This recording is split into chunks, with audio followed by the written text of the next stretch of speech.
خدا اے خدا۔ بسم اللہ الرحمن الرحیم، الحمد للہ وکفیٰ وسلام علی عبادہ الذین اصطفیٰ، اما بعد، اعوذ باللہ من الشیطان الرجیم، بسم اللہ الرحمن الرحیم۔ انا نحن نزلنا الذکر وانا لہ لحافظون، سبحان ربک رب العزۃ عما یصفون وسلام علی المرسلین والحمد للہ رب العالمین۔ اللہم صلی علی سیدنا محمد وعلی آل سیدنا محمد وبارک وسلم۔ اللہم صلی علی سیدنا محمد وعلی آل سیدنا محمد وبارک وسلم۔ اللہم صلی علی سیدنا محمد وعلی آل سیدنا محمد وبارک وسلم۔ میرے بھائیوں اور میری عزت مآب بہنوں، اللہ کا شکر ہے کہ اللہ رب العزت نے ہمیں آج ایک ایسی مجلس میں بیٹھنے کا موقع عطا فرمایا جس میں چند بچیاں اپنے دل کو نور قرآنی سے منور کر کے اور قرآن پاک کے 30 پاروں کو محفوظ کر کے یاد کر کے اپنے سینے میں رکھ کر بیٹھی ہوئی ہیں۔ اللہ رب العزت ان کے سینوں کو محفوظ فرمائے اور اللہ تعالیٰ اس نور سے ان کی نسلوں کو منور فرمائے۔ قرآن پاک میں اللہ پاک نے فرمایا، انا نحن نزلنا الذکر وانا لہ لحافظون، بے شک ہم نے قرآن پاک کو نازل کیا اور ہم ہی اس کی حفاظت کرنے والے ہیں۔ کتنی ذمہ داری کے ساتھ اللہ رب العزت نے اس آیت میں اعلان فرمایا ہے کہ انا نحن، بے شک ہم ہی نے اس قرآن پاک کو نازل کیا۔ انا نحن نزلنا القرآن، کیا ہے؟ انا نحن نزلنا الذکر وانا لہ لحافظون، ہم نے قرآن پاک کو، یہاں ذکر سے مراد قرآن پاک ہے، ہم نے قرآن پاک کو نازل کیا اور ہم ہی اس کی حفاظت کرنے والے ہیں۔ یقیناً اللہ تعالیٰ نے قرآن پاک کو نازل کیا اور اللہ پاک نے قرآن پاک کی حفاظت کی ذمہ داری بھی لی ہے، لیکن یہ دنیا دارالاسباب ہے۔ جس دنیا میں میں اور آپ جیتے ہیں، رہتے ہیں، کھاتے ہیں، پیتے ہیں، یہاں ہر چیز کسی نہ کسی سبب کے ساتھ متعلق ہے۔ مثال کے طور پر ہمیں اگر ہوا چاہیے بند کمرے میں تو اللہ تعالیٰ نے ہوا کے لیے پنکھے کو سبب بنا دیا۔ اگر ہمیں اپنی آواز کو دوسری جگہ دور تک پہنچانا ہے تو سیل فون کو اس کے لیے سبب بنا دیا۔ یہ آواز کو بلند کرنا ہے اور بہت بڑے مجمع تک پہنچانا ہے تو مائک کو، ساؤنڈ سسٹم کو سبب بنا دیا۔ اگر ہمیں پھل چاہیے اپنے آنگن میں لگے ہوئے درخت کا تو اللہ پاک نے درخت کو پھل کے لیے سبب بنا دیا۔ غرض یہ کہ دنیا دارالاسباب ہے، ہر چیز یہاں کسی نہ کسی چیز کے ساتھ سبب کے طور پر متعلق ہے، جڑی ہوئی ہے۔ اسی طرح اللہ پاک نے جس دھرتی پر، جس ارتھ پر یہ قرآن پاک نازل فرمایا کہ ہم نے قرآن پاک کو نازل کیا اور ہم ہی اس کی حفاظت کرنے والے ہیں، یہ ارتھ اور یہ زمین، یہ کرۂ ارض، چونکہ ہر چیز یہاں سبب کے ساتھ جڑی ہوئی ہے تو اللہ پاک نے قرآن پاک کی حفاظت کا وعدہ تو ذمہ تو خود لیا ہے، لیکن اللہ رب العزت نے سبب کے طور پر حفاظ کے سینوں کو قبول کر لیا ہے۔ سبب کے طور پر حفاظ کے سینوں کو قبول کیا، لہٰذا اللہ تعالیٰ جن کو چاہتے ہیں وہ اللہ کے منتخب ہوتے ہیں، وہ اللہ کے پیارے اور چہیتے ہوتے ہیں، ان کے سینوں میں اس امانت کو رکھا جاتا ہے۔ اور یقیناً ہم 2-5 لاکھ روپے کی امانت ایرے غیرے نتھو خیرے کے حوالے نہیں کرتے، بلکہ امانت کسی ذمہ دار آدمی کے ساتھ، بھروسے مند آدمی کے پاس رکھی جاتی ہے۔ تو دنیا کی گئی گزری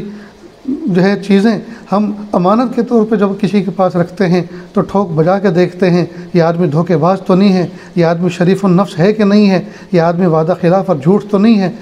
یہ ساری چیزوں کی تحقیق کرنے کے بعد اپنی مالی امانتیں ان کے پاس رکھتے ہیں۔ تو اللہ تعالیٰ احکم الحاکمین ہے، اللہ کا کلام عظیم ہے، تو اللہ تعالیٰ بھی اپنے کلام کو جب کسی کے سینوں میں امانت کے طور پہ رکھتے ہیں، وہ بھی اللہ کے چنندہ اور اللہ کے پسندیدہ بندے اور بندیاں ہوتی ہیں۔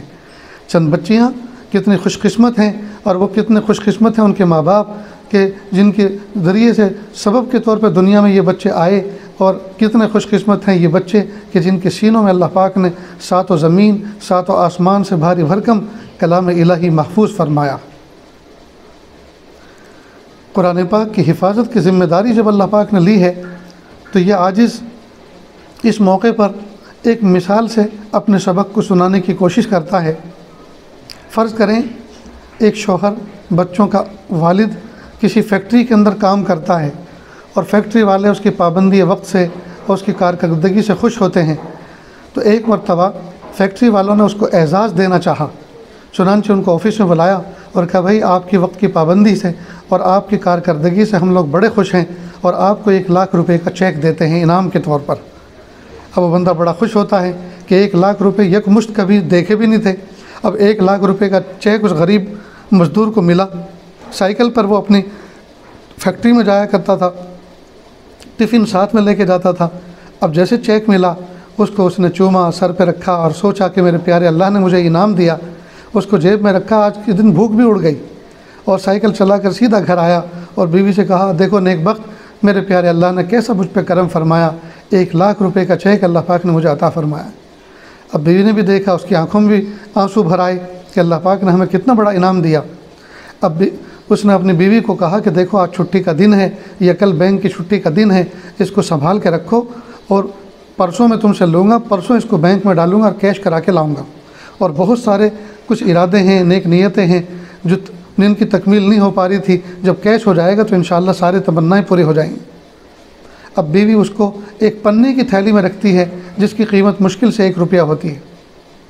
پھر اس کو ایک لفافے میں رکھتی ہے جس کی قیمت 4 آنے 8 آنے ہوتی ہے، پھر ایک پنی کی تھیلی میں اس کو لپیٹتی ہے، پھر ہینڈ پرس میں رکھ کر اس کو الماری میں رکھتی ہے اور تالا لگا کر چابی کی حفاظت دل و جان سے کرتی ہے۔ تو دیکھو اصل حفاظت کرنا تو مقصود ہے 1,00,000 روپے کے چیک کی، لیکن یہ چیک جس لفافے میں رکھا ہوا ہے ضمناً اس لفافے کی حفاظت ہو رہی ہے،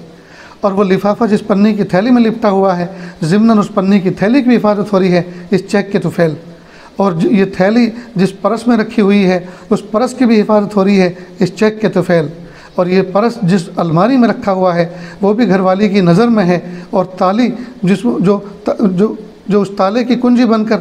گھر میں لٹکی ہوئی ہے اس پر بھی نظر ہے، اس کی بھی حفاظت ہو رہی ہے چیک کے طفیل۔ تو اصل مقصد تو چیک کی حفاظت کرنا ہے، لیکن ضمناً اتنی ساری چیزوں کی بھی حفاظت ہو رہی ہے۔ ادھر اللہ پاک نے قرآن پاک میں فرمایا انا نحن نزلنا الذکر وانا لہ لحافظون، بے شک ہم نے قرآن پاک کو نازل کیا اور ہم ہی اس کی حفاظت کرنے والے ہیں۔ تو حفاظت کرنے والے تو اصل اللہ ہیں، اور اللہ نے حفاظت کا وعدہ قرآن پاک کا کیا ہے، لیکن یہ قرآن پاک جس حافظ یا حافظہ کے سینے میں ہوتا ہے اللہ اس سینے کی بھی حفاظت کرتے ہیں اس قرآن پاک کے طفیل، اور وہ سینہ جس جسم کا جز ہوتا ہے اللہ اس جسم کی بھی حفاظت کرتے ہیں اس قرآن پاک کے طفیل، اور وہ جسم جس گھر کا فرد ہوتا ہے اللہ اس گھر کی اور محلے کی حفاظت کرتے ہیں اس قرآن پاک کے طفیل۔ تو اگر ہمیں اپنی عزتوں کی حفاظت کرنی ہے، اگر ہمیں اپنی آبرو کی حفاظت کرنی ہے، تو ہمیں چاہیے کہ ہم قرآن پاک کی حفاظت کے نظام کے ساتھ اپنے آپ کو وابستہ کر دیں، تاکہ اللہ تعالیٰ جہاں قرآن پاک کی حفاظت کی ذمہ داری لے رہے ہیں ضمناً اللہ پاک ہم تمام کی عزتوں کی، آبرو کی، جان مال کی، ہمارے گھر بار کی، کاروبار کی، ہر چیز کی حفاظت فرما دے۔ تو یہ دولت کوئی معمولی دولت نہیں ہے، اللہ رب العزت نے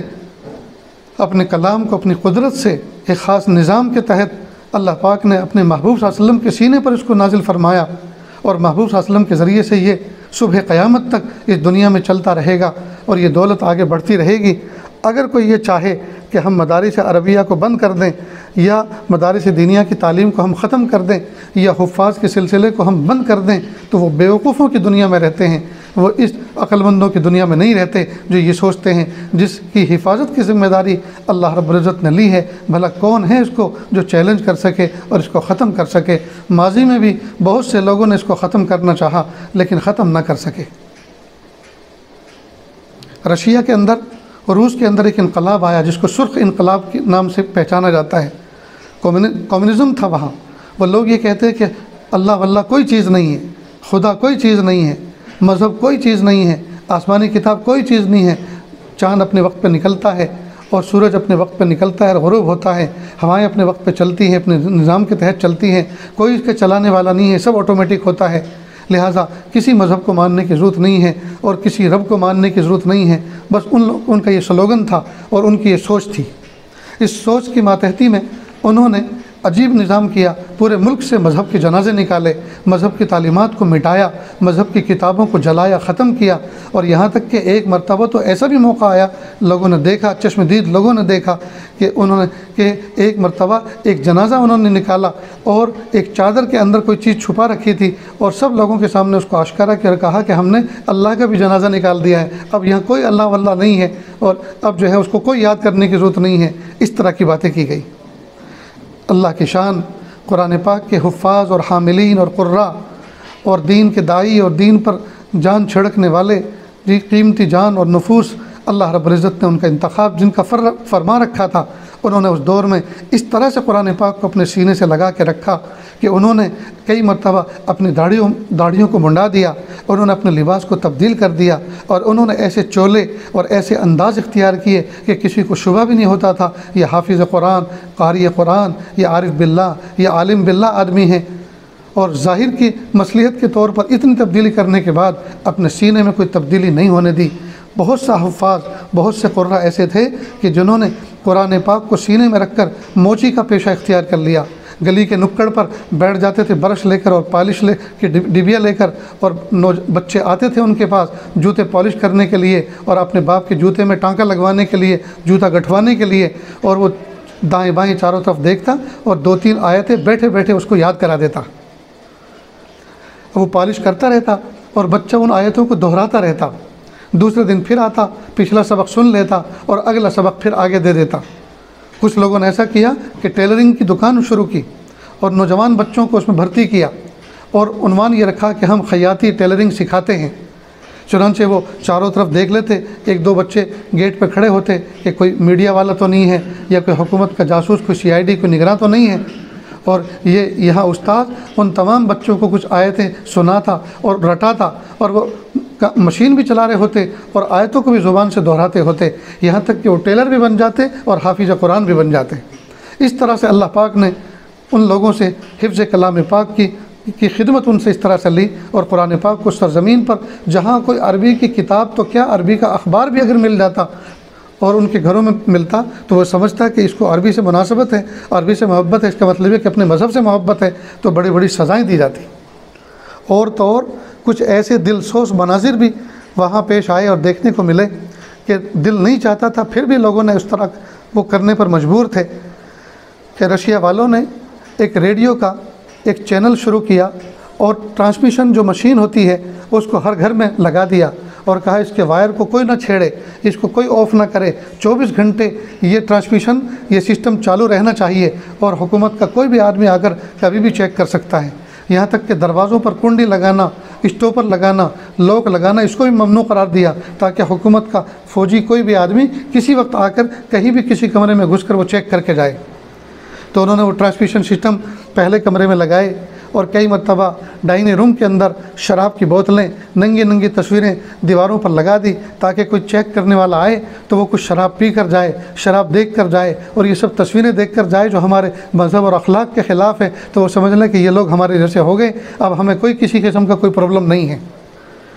تو وہ لوگ بادل نخواستہ دل پہ پتھر رکھ کر یہ سب چیزیں کرتے تھے، اور اللہ سے کہتے تھے پیارے اللہ آپ جانتے ہیں ہمارے پر کیا گزر رہی ہے، ہم کس مرحلے سے گزر رہے ہیں، آپ ہمیں معاف کر دیجیے اور ہمارے حال پہ آپ ترس کھا لیجیے۔ اور کئی مرتبہ انہیں گھروں کے اندر تہخانے ہوتے تھے، ساؤنڈ پروف تہخانے، 1-2 مہینے کا اناج پانی لے کر وہ نیچے گھس جاتے، اور اسی کمرے کے اوپر چھت پر یہ تماشے ہوتے، شراب کی بوتلیں کچھ کھلی ہوئی، کچھ بند پیک رکھی ہوئی ہوتی، اور تصویریں لگی ہوئی ہوتی، تاکہ کوئی بھی آدمی آئے شراب پی کر بیٹھ کر جائے اور وہ یہ سمجھے کہ یہ لوگ تو ہمارے جیسے ہو گئے۔ لیکن ان بیوقوفوں کو یہ پتہ نہیں تھا، ان کے بوٹ کے نیچے، ان کے تلووں کے نیچے ایک چھت ہے، وہ چھت کے نیچے حضور پاک کے امتی معصوم بچے قرآن پاک کو اپنے سینے میں محفوظ کر رہے۔ یہاں تک کہ اللہ پاک نے اس دور کے اندر بھی قرآن پاک کی حفاظت کا ایسا انتظام فرمایا۔ بہرحال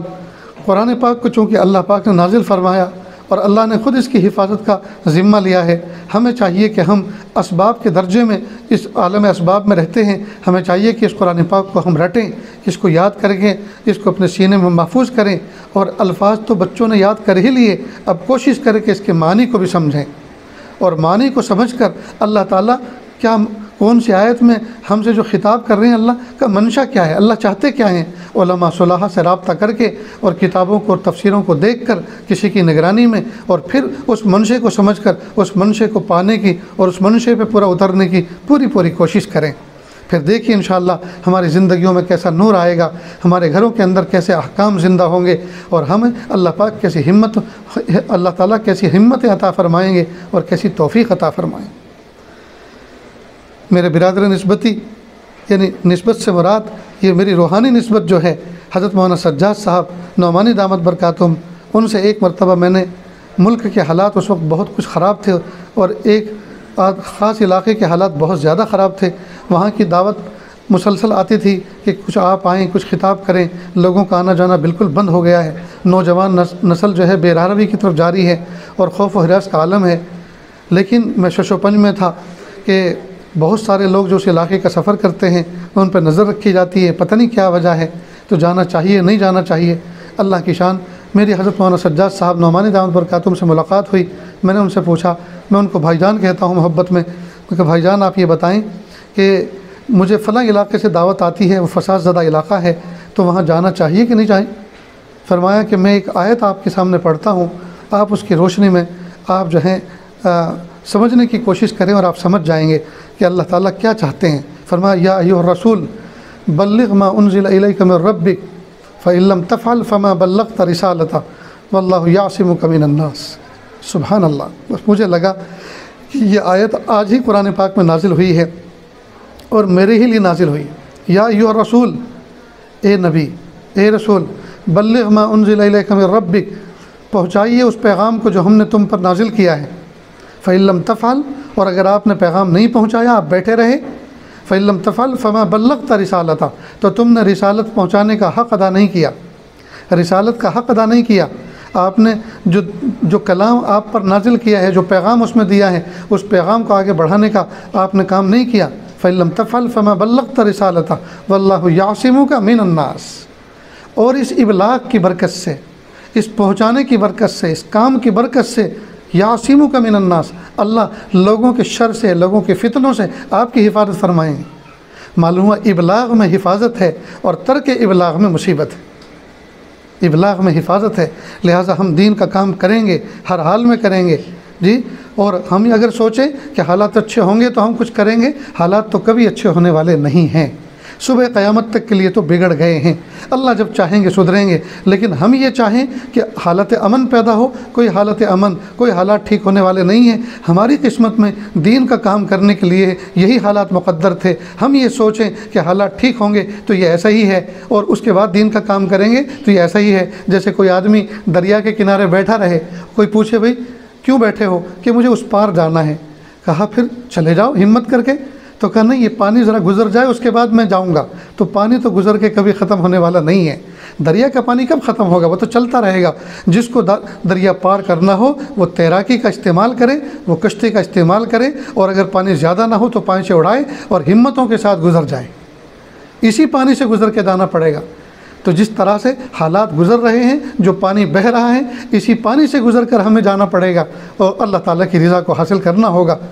ہم یہ نہ سوچیں کہ حالات ٹھیک ہوں گے تب ہم کام کریں گے۔ اسی طرح کوئی آدمی یہ سوچے کہ اندھیرا ختم ہو جائے، اجالا جب شروع ہو تو اس کے بعد ہم کام کریں گے، نہیں۔ کام کرنے کا طریقہ یہ ہے کہ اندھیرے کو ختم کرنا ہے تو کسی کمرے سے اندھیرے کو نکالنے کے لیے الگ سے ایکسٹرا کوئی محنت کرنے کی ضرورت نہیں ہے۔ شمع روشن کرو، اپنے آپ اجالا ہو جائے گا اور اندھیرا اپنے آپ بھاگ جائے گا، اسی کے ضمن میں اندھیرا بھاگ جائے گا۔ اسی طرح جب کوئی آدمی کام شروع کرتا ہے تو اللہ تعالیٰ اس کے ضمن میں، اللہ تعالیٰ اس کے لیے خیر اور کے فیصلے مقدر فرماتے ہیں۔ بہرحال قابل مبارکباد ہیں وہ اساتذہ جنہوں نے محنت کی، وہ معلمات جنہوں نے محنت کی ان معصوم بچیوں پر اور ان کے سینے میں قرآن پاک کو اتارا، اور قابل مبارکباد ہیں وہ بچیاں کہ جنہوں نے رات اور دن اور صبح اور شام اور موسم کی سختیاں اور کئی مرتبہ اپنی معلم اور معلمہ کی ناراضگیاں سب کچھ سہ کر، سب کچھ مول لے کر، اور کئی مرتبہ نفس و شیطان نے نہ جانے کتنی مرتبہ دل اچاٹا ہوگا، اور کئی مرتبہ کوئی اور بھی ایسا کوئی غلط فیصلہ کرنے کے لیے دل کے اندر کچھ وسوسے ڈالے ہوں گے کہ بھاگ چلو، کہیں اور چلے جاتے ہیں، ہیں اور کوئی فلاں بہانہ کر دیتے ہیں اور کوئی کسی فلاں بیماری کا شکار ہو جاتے ہیں، لیکن اللہ پاک نے مہربانی فرمائی اور دستگیری فرمائی اور یاوری فرمائی، اور اللہ پاک نے حادثات کا شکار نہیں ہونے دیا، بہانوں کا شکار نہیں ہونے دیا، جھوٹ بولنے اور کس بیانی کا شکار ہونے نہیں دیا، اور اللہ پاک نے ان بچوں کو اس کنارے تک پہنچایا، یہاں تک کہ آج آخری سبق پڑھنے کے لیے بچیاں تیار بیٹھی ہوئی ہیں۔ اللہ تعالیٰ سے دعا ہے پڑھنے والے اور وہ والدین جنہوں نے اپنے بچوں کو اس کام کے لیے فارغ کیا اور مزید ایکسٹرا گھر کے کاموں کا ان پر بوجھ نہیں ڈالا، اللہ رب العزت سے دعا ہے کہ اللہ پاک ان کے سینوں کو منور فرمائے، اور جس طرح سے چھوٹی سی عمر میں اور شادی شدہ ہونے سے پہلے ازدواجی زندگی میں داخل ہونے سے پہلے یہ قرآن پاک عافیت کے ساتھ یاد کیا بچیوں نے، اللہ پاک ان کو مستقبل میں بھی اللہ رب العزت ایسے جوڑے عطا فرمائیں اور ایسے گھرانے عطا فرمائیں جو گھر والے ان کی اس دولت کی قدر کریں اور ان کے اوپر کام کے ایسے بوجھ نہ ڈالیں جس کی وجہ سے قرآن پاک کے دور کرنے سے اور قرآن پاک کی تلاوت کرنے سے اور قرآن پاک کے مشغلے سے ان کو سبکدوش ہونا پڑے۔ اللہ تعالیٰ ایسے جوڑے ان کو عطا فرمائیں اور ایسا ماحول عطا فرمائیں کہ یہ سلسلہ ان کی نسلوں کے اندر چلتا رہے۔ اللہ تعالیٰ سے دعا ہے اللہ تعالیٰ کہنے سننے سے زیادہ عمل کی توفیق عطا فرمائیں۔ وآخر دعوانا ان الحمد للہ رب العالمین۔ دعا کر لیجئے۔ بسم اللہ الرحمن الرحیم۔ سبحان الملک الاعلی الوہاب، الحمد للہ رب العالمین، الرحمن الرحیم، مالک یوم الدین، ایاک نعبد و ایاک نستعین، اہدنا الصراط المستقیم، صراط الذین انعمت علیہم غیر المغضوب علیہم ولا الضالین، آمین یا رب العالمین۔ اللہ جی ہم ظاہر میں آپ کے بندے اور بندیاں ہیں، حقیقت میں نہایت گندے ہیں، اللہ ہمارے دلوں کی گندگی کو دور فرما، ہمیں اپنی بندگی کا سلیقہ عطا فرما، شرمندگی والے کاموں سے ہماری حفاظت فرما، برے دن سے، بری بات سے، بری رات سے، برے انجام سے ہماری حفاظت فرما، سوء خاتمہ سے ہماری حفاظت فرما۔ اللہ جی یہ ہاتھ اٹھائے جانے کے قابل نہیں اور یہ زبان کو سوال کرنے کے قابل نہیں، آپ سے نہ مانگے تو کس سے مانگے، آپ سے سوال نہ کرے تو کس سے سوال کرے۔ ایک کمزور ایک قوی کے دروازے پر، ایک سائل ایک سخی کے دروازے پر، ایک محتاج ایک غنی کے دروازے پر حاضر ہے۔ میرے پیارے رب، ہاتھوں کا پیالہ بنا کر آپ سے بھیک مانگ رہے ہیں، اللہ اس پیالے کو مخلوق کے سامنے پھیلنے سے بچا لیجئے۔ میرے پیارے رب، امام احمد بن حنبل آپ کے پیارے بندے عجیب و غریب مناجات کیا کرتے تھے اور وہ آپ سے فرمایا کرتے تھے، پیارے اللہ عقیدہ توحید دے کر آپ نے ہماری پیشانیوں کو غیر اللہ کے سامنے جھکنے سے ہمیشہ کے لیے محفوظ کر لیا۔ کہ اللہ رزق حلال کا بھی کوئی ایسا انتظام کر دیجئے کہ ہمارے ہاتھ بھی غیر اللہ کے سامنے پھیلنے سے محفوظ ہو جائیں۔ میرے پیارے رب، ہمیں اپنا بنا لیجیے، اللہ جی ہمیں اپنا بنا لیجیے۔ اللہ جی ہم آپ کے بغیر نہیں رہ سکتے، ہم آپ کے بغیر نہیں رہ سکتے۔ اللہ جی ہمیں اپنی محبت دے دیجیے، اپنی معرفت دے دیجیے، اپنا قرب دے دیجیے، اپنی ولایت دے دیجیے، مقام احسان دے دیجیے، مقام احسان کا کامل احساس دے دیجیے۔ میرے پیارے اللہ، پیر کے ناخن سے لے کے سر کے بال تک یا اللہ ہمیں ایسا بنا دیجیے ہم آپ کو پسند آ جائیں۔ میرے پیارے اللہ، پیر کے ناخن سے لے کے سر کے بال تک بدن کا روواں گنہگار ہے، بدن کا ٹیشو گنہگار ہے۔ میرے پیارے اللہ، کہ اللہ پورے جسم نے جی بھر کے یا اللہ آپ کی نافرمانیاں کی ہیں، لیکن میرے پیارے رب ہمارے جسم کے اندر چار انگل کا ایک عضو ایسا بھی ہے جس نے آج تک آپ کی حکم عدولی نہیں کی، آج تک نافرمانی نہیں کی، اور وہ ہے ہماری پیشانی، وہ ہے ہمارا ماتھا۔ یا اللہ جب سے ہوش سنبھالا ہے آپ کے علاوہ کسی کے سامنے ہم نے سجدہ نہیں کیا۔ میرے پیارے اللہ، اس پیشانی اور اس جبین کے صدقے طفیل، اس کی وفاداری کے صدقے طفیل، اللہ ہم آپ سے بھیک مانگتے ہیں، پورے جسم کی مغفرت کر دیجیے، پورے جسم کی جان بخشی کر دیجیے،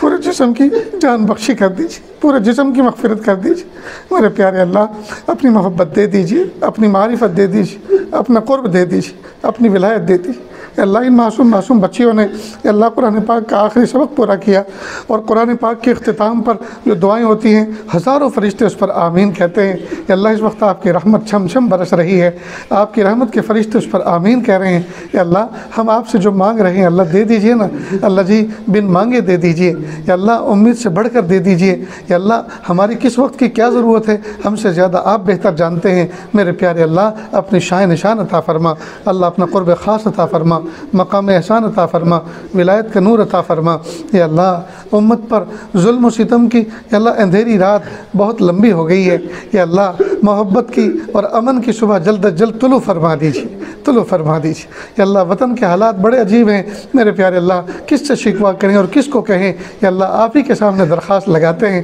اللہ حالات سازگار کر دیجئے، یا اللہ حالات سازگار کر دیجئے، رحمت کا معاملہ فرما دیجئے۔ یا اللہ آپ بے نیاز ہیں، یا اللہ آپ بے نیاز ہیں۔ آپ نے اس بیماری اور وبا کے دوران آپ نے اظہار فرما دیا کہ مجھے اے مومنو ناز نہ کرنا، مجھے تمہاری نہ عبادتوں کی ضرورت ہے۔ دیکھو میرے گھر بند، میرا بیت اللہ بند، اور میرے محبوب کا دروازہ بند، اور خانقاہیں بند، اور مدارس بند، اور مکاتب بند، اور سب جگہ سناٹا، اور تم دو قدم چل کر مسجد میں جانے کو ترس گئے۔ دیکھو میں ویسا ہی ہوں جیسے پہلے تھا، اور آج بھی ویسا ہی ہوں، اور آئندہ بھی ویسے ہی رہوں گا۔ میرے پیارے رب یقیناً آپ ہماری عبادت سے مستغنی ہیں، آپ بے نیاز ہیں، آپ کو تو ضرورت نہیں ہے، لیکن میرے پیارے اللہ ہمیں آپ کی ضرورت ہے، ہمیں آپ کی ضرورت ہے۔ آپ کو ہماری ضرورت نہیں ہے، ہمیں آپ کی ضرورت ہے۔ میرے پیارے رب آپ ہمیں ایسا بنا دیجئے ہم آپ کو پسند آ جائیں۔ کہ اللہ ایسے حالات ہم نے زندگی میں کبھی نہیں دیکھے، اور اللہ آئندہ کبھی دکھائیے گا بھی نہیں۔ یہ میرے پیارے رب ہم آپ سے بھیک مانگتے ہیں، آپ امت کی حفاظت کر لیجیے۔ اللہ معصوم بچے اللہ گھروں میں کھیلتے پھر رہے ہیں، ان کے مکاتب اور مدارس اس طرح نہیں کھل سکے جیسے کھلنے چاہیے۔ میرے پیارے اللہ ان کو عافیت کے ساتھ کھلوا دیجئے، یا اللہ حالات کو سازگار کر دیجئے، یا اللہ اور ہمیں فرصت اور آزادی کی قدر کرنے کی توفیق عطا فرما دیجئے۔ میرے پیارے اللہ ہم میں سے نہ جانے کتنے ایسے ہیں جن کے دلوں کے اندر کچھ تمنائیں ہیں، کچھ مرادیں ہیں، کچھ ارادے ہیں، جن کو کسی کے سامنے کہہ بھی نہیں سکتے اور دل میں رکھ کر سہ بھی نہیں سکتے۔ اللہ آپ سب کے دل کی دھڑکنوں سے واقف ہیں، ارادوں اور مرادوں سے واقف ہیں، سب کی دلی جائز نیک تمناؤں کو پورا فرما۔ میرے پیارے اللہ ہم سب کو ایسا بنا دیجئے ہم آپ کو پسند آ جائیں۔ اللہ تقوی دے دیجئے، پاکیزگی دے دیجئے، معرفت دے دیجئے، قرب دے دیجئے۔ میرے پیارے اللہ مقام احسان دے دیجئے، اور مقام احسان کا کامل احساس دے دیجئے۔ یا اللہ جس گھر کے اندر، جس آنگن کے اندر یا اللہ جو انتظام تحفیظ کا چل رہا ہے، یا اللہ اس گھر والوں کو اور چلانے والوں کو اور پڑھانے والوں کو اور طلباء طالبات کو بھیجنے والوں کو یا اللہ سب کو بے انتہا قبول فرما۔ یا اللہ سب کی جھولیوں کو یا اللہ سعادت مندی کے نور سے بھر دیجئے۔ یا اللہ سب کو خوشیوں سے بھر دیجئے۔ یا اللہ سب کی تکلیفوں کو دور فرما دیجئے۔ اسباب و وسائل کی جتنی ضرورت ہے اللہ عافیت کے ساتھ عطا فرما دیجئے۔ یا اللہ عزت عطا فرما، ذلت و رسوائی سے حفاظت فرما۔ یا اللہ اپنا قرب خاص عطا فرما۔ یا اللہ آپ کا بننے کے بعد مخلوق کا بن جانے سے حفاظت فرما۔ یا اللہ آپ کا کلمہ پڑھنے کے بعد یا اللہ کفر کا کلمہ پڑھنے سے حفاظت فرما۔ ایسے کاموں کے ارتکاب سے حفاظت فرما جن سے آپ کی رحمتیں ہٹ جاتی ہیں، جس سے آپ کی نصرتیں دور ہو جاتی ہیں۔ میرے پیارے اللہ ہم آپ کی پناہ چاہتے ہیں، یا اللہ ہمیں اپنی پناہ میں لے لیجئے، اللہ ہمیں اپنی پناہ میں لے لیجئے، اللہ ہمیں اپنی پناہ میں لے لیجئے، اللہ ہمیں اپنی پناہ میں لے لیجئے۔ میرے پیارے اللہ قرآن سچا، یا اللہ آپ نے سچے کلام کے اندر سچے فرشتے کے ذریعے سچے نبی پر یہ پیغام بھیجا، ادعونی استجب لکم، مجھ سے مانگو میں تمہاری دعاؤں کو قبول کروں گا۔ میرے پیارے اللہ، یا اللہ جب کوئی بچہ اپنے باپ سے سردی نزلے زکام کی حالت میں آئس کریم کی ضد کرتا ہے تو ابا بچے کو آئس کریم نہیں دلاتا، اس لیے کہ اس کی حکمت کا تقاضا یہ ہوتا ہے کہ یہ آئس کریم جیسی نعمت اس بچے کے لیے مضر ہے۔ اگرچہ آئس کریم نعمت ہے اور بچہ مانگ رہا ہے اور مجھے وسعت ہے کہ میں دلا سکتا ہوں، لیکن باپ کی حکمت کا تقاضا یہ ہوتا ہے کہ بچے کو آئس کریم جیسی نعمت نہ دی جائے، اس سے اچھی، اس سے بڑھ کر کوئی دوسری نعمت دی جائے، اس لیے کہ وہ نزلہ اور زکام اور کھانسی اور بخار ہے اس کے لیے مضر ہے۔ اسی طرح پیارے اللہ ہم آپ سے کوئی چیز مانگیں تو آپ تو احکم الحاکمین ہیں، آپ تو حکیموں کے حکیم ہیں، آپ تو خالق و مالک ہیں، بھلا آپ اپنے بندوں کی مصلحتوں پر کیوں نظر نہیں فرماتے ہوں گے؟ بہت سی چیزیں ہم آپ سے مانگتے ہیں لیکن وہ آپ کے علم میں ہمارے لیے مضر ہوتی ہیں، اس لیے آپ وہ نہیں دیتے۔ لیکن میرے پیارے اللہ ہم ایک چیز ایسی آپ سے مانگنے جا رہے ہیں کہ اللہ جس کی ابھی ضرورت ہے اور بہت شدید ضرورت ہے میرے پیارے اللہ، اور آپ مصلحتوں پہ غور نہیں فرمائیں گے، آپ دے ہی دیں گے، اس لیے کہ وہ دینا بھی آپ کو اچھا لگتا ہے۔ اللہ جی ہم آپ سے بھیک مانگ رہے ہیں، اللہ آپ ہمیں معافی دے دیجیے، معافی دے دیجیے، معافی دے دیجیے، معافی دے دیجیے اور ابھی دے دیجیے، معافی دے دیجیے اور ابھی دے دیجیے، معافی دے دیجیے اور ابھی دے دیجیے۔ اور اللہ معافی ملنے کے بعد ہمیں ایسا بنا دیجیے ہم کبھی گستاخی کرنے نہ پائیں، گستاخی کرنے نہ چاہیں، چاہے جتنے ہم ارادے کریں، چاہے جتنے اسباب مہیا کریں، لیکن ہم وہ معصیت کرنے نہ پائیں۔ اللہ آپ اپنی قدرت کا استعمال فرما لیجیے، اللہ آپ ارادہ فرما لیجیے، اللہ آپ امت کو معاف کر دیجیے۔ اللہ امت کو معاف کر دے۔ اللہ پوری امت کی طرف سے ہم آپ سے معافی چاہتے ہیں۔ اللہ آپ روٹ گئے، آپ ناراض ہو گئے، آپ ناراض ہو گئے،